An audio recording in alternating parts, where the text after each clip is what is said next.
Comment transcrire un livre DU format papier au format lambda partie 2. Avant de commencer à décrire comment transcrire au format lambda, parlons des types de fichiers PDF couramment utilisés pour ces opérations. Les documents PDF peuvent être classés en deux types différents en fonction de la manière dont le fichier a été généré. Les fichiers PDF vectoriels, également appelés vrais PDF, se composent de texte et d'images combinés en un seul document. Cependant, lorsque des documents papier sont scannés, leur contenu est scellé dans une image, semblable à une photographie, et aucun texte n'est affiché. Par conséquent, les PDF contenant uniquement des images ne peuvent pas faire l'objet d'une recherche et leur texte ne peut pas être modifié ou annoté. Un PDF image seul peut être rendu consultable en appliquant la technologie OCR, qui ajoute une couche de texte, généralement sous l'image de la page.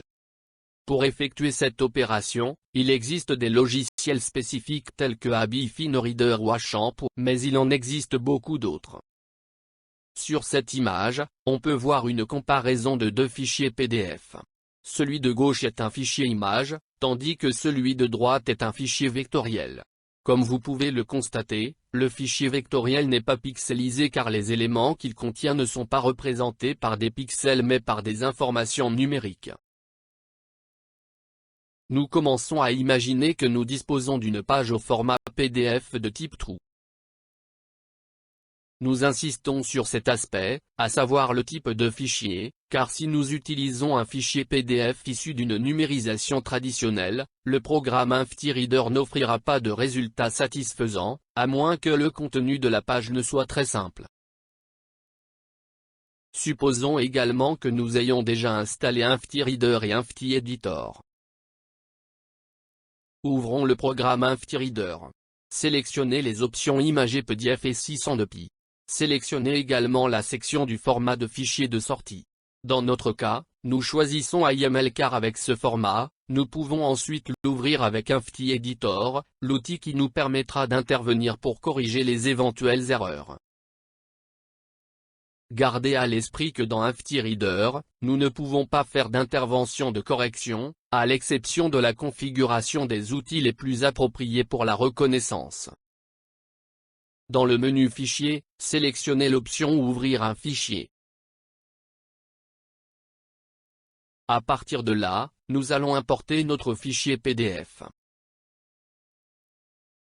Une fois le fichier sélectionné, la fenêtre indique le chemin d'accès au fichier à traiter et l'endroit où le fichier de sortie sera enregistré. Pour commencer la reconnaissance, il faut appuyer sur le bouton Start OCR'. Après quelques secondes, l'utilisateur se verra proposer le résultat de la reconnaissance en ouvrant le programme InftiEditor précédemment installé. Si tout s'est bien passé, InftiEditor affichera la page avec le texte reconnu à gauche et la page originale à droite. La page de droite est au format PNG et est générée automatiquement par le programme InftiEditor après la reconnaissance. La page au format PNG est fonctionnelle au programme. Elle est générée pour aider l'utilisateur à faire un lien direct entre ce qui a été reconnu et l'image originale. La page au format PNG est fonctionnelle pour le programme. Elle est générée pour aider l'utilisateur à faire une comparaison directe entre ce qui a été reconnu et l'image originale. On peut remarquer que si l'on déplace le curseur dans la fenêtre de gauche, automatiquement, dans la fenêtre de droite, il y aura un curseur rouge qui se positionnera exactement sur le caractère correspondant. De cette manière, l'utilisateur est facilité dans la comparaison. Nous rappelons que la fenêtre de droite ne sert qu'à l'affichage. Par conséquent, aucune opération ne peut être effectuée sur la fenêtre de droite, à l'exception d'un zoom sur le texte original. Notez que le texte reconnu dans le programme InftiEditor apparaît en deux couleurs, noir et bleu. La couleur noire indique tout le texte tandis que la couleur bleue indique les formules et les chiffres. Cette distinction est très importante, car elle est similaire à celle qui apparaît dans l'éditeur lambda. En effet, dans l'éditeur lambda, les éléments textuels sont distingués des éléments mathématiques par des balises d'ouverture et de fermeture du texte. Notez le symbole A pour l'ouverture du texte et le même symbole barré pour indiquer la fermeture. À ce propos, Faisons une brève digression sur la distinction entre le texte et les nombres. Dans Lambda, on distingue le texte et les nombres. Le texte, représenté en bleu, est toujours précédé et suivi d'un symbole particulier, que nous appellerons A pour l'ouverture et A pour la fermeture. Cela signifie que le lecteur braille trouvera les symboles de début et de fin du texte dans le texte braille. Maintenant, si un simple nombre apparaît dans le texte écrit, il n'est pas nécessaire de fermer le texte, d'insérer le nombre, puis de le rouvrir. L'élève est capable de comprendre facilement à partir du contexte qu'il s'agit d'un nombre, même s'il se trouve dans un environnement textuel. Dans l'image, vous pouvez voir le nombre 50 présenté dans un environnement textuel et en dessous dans un environnement numérique. Il est donc préférable d'écrire le nombre dans un environnement textuel. Tout cela pour aider l'élève à lire plus vite et à utiliser moins de caractères. Revenons à notre page élaborée par InftyReader. Il faut maintenant, à travers InftyEditor, effectuer les opérations suivantes. 1. Corriger toutes les erreurs de reconnaissance. 2. Mettre en forme la page 3. Sauvegarder le document 4. Exporter le document au format XML. Commençons par analyser la première partie de la page. Tout d'abord, nous pouvons remarquer que le programme n'est pas capable d'interpréter les textes colorés. Les mots encerclés ne sont donc pas présents dans la page reconnue. Nous constatons également que le programme lit et interprète la page horizontalement même si le texte situé à droite de notre document, celui de la colonne de droite, n'appartient pas au cadre principal. Il fait partie d'un autre sujet. Par la suite, il faudra donc intervenir manuellement en séparant le contenu des différentes colonnes. Après cette opération, nous remarquerons que la lettre E est devenue noire. Il est possible d'effectuer ces actions également à l'aide des touches en charge, qui sont particulièrement utiles lorsqu'il est nécessaire d'effectuer de nombreuses modifications. Par exemple, pour transformer les caractères sélectionnés en texte, vous pouvez appuyer sur CTRL+T. Par exemple, pour transformer les caractères sélectionnés en texte, vous pouvez appuyer sur CTRL+T. Tandis que pour transformer les caractères sélectionnés en mathématiques, appuyez sur CTRL+M. Avant de poursuivre, ouvrons une autre parenthèse pour souligner que les livres modernes sont particulièrement difficiles à transcrire en braille car ils utilisent la page comme une carte conceptuelle, sur laquelle ils distribuent des informations de manière captivante, pour attirer l'attention du lecteur, en utilisant des couleurs, des tailles de caractères différentes, des flèches, des soulignements, des encadrés, etc. Tout cela rend le travail du transcripteur particulièrement difficile, car il doit identifier une stratégie de traduction et l'appliquer à toutes les pages suivantes, afin de donner une organisation homogène à toutes les pages. Prenons l'exemple d'une page avec des boîtes et des images. Où doivent-ils être décrits? Dans la conclusion? Au début? Au milieu? Ici intervient la sensibilité du transcripteur qui doit décider où il convient d'insérer la description d'une image. Dans certains cas, le transcripteur peut également décider d'omettre la description de certains encadrés qui n'ajoutent rien de significatif au message principal.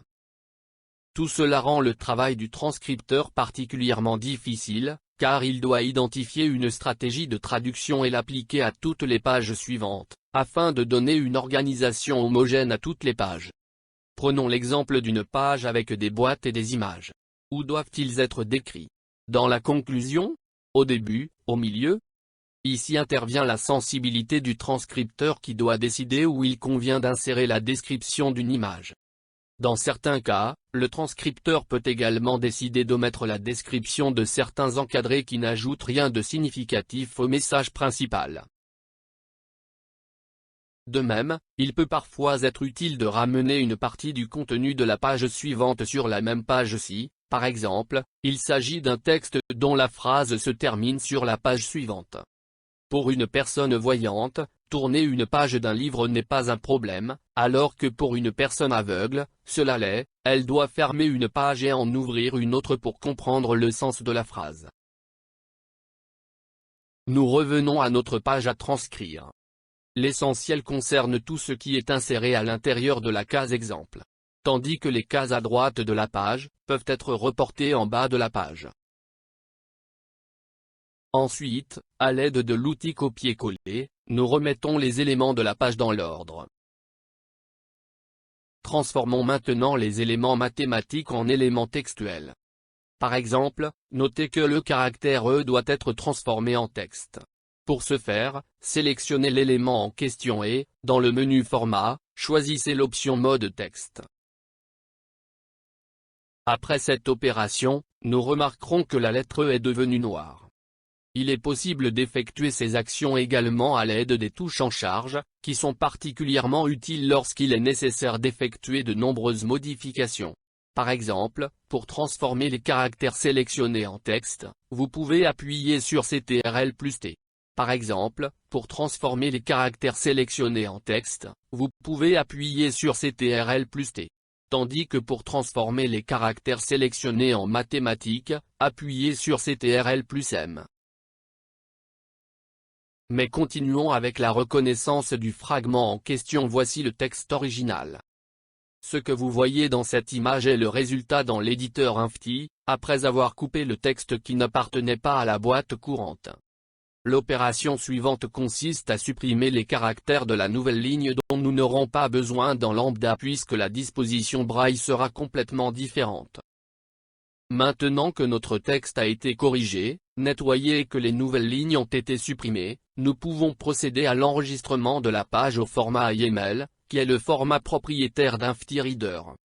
Nous n'aurons pas besoin de ce format pour la transcription dans Lambda, mais il est toujours conseillé de conserver la version YAML au cas où nous voudrions intervenir avec d'autres changements ou corrections, que nous n'avons pas fait dans la première étape. Une fois que nous avons sauvegardé le fichier au format propriétaire, nous pouvons maintenant l'exporter au format matml. Pour cela, il faut aller dans le menu File, choisir Exporter et sélectionner l'item matml. Pour l'enregistrement, le programme propose par défaut le nom du fichier PDF que nous avons utilisé, avec bien sûr l'extension XHTML. Maintenant que notre fichier est au format XHTML, nous pouvons l'importer avec Lambda. Nous allons dans le menu File et sélectionnons l'item importé XHTML. En allant dans le menu Modifier, Mise en page, il est possible d'ouvrir une fenêtre dans laquelle on peut spécifier le nombre de caractères par ligne. Par défaut, 40 caractères sont indiqués, mais il est possible d'introduire n'importe quelle valeur. Ceci afin de paginer automatiquement le texte. Voici le résultat que nous obtenons après l'importation. Vous remarquerez une ligne verticale rouge au centre de la page. Elle indique la position du 40e caractère. Cette valeur peut être modifiée dans le menu Édition.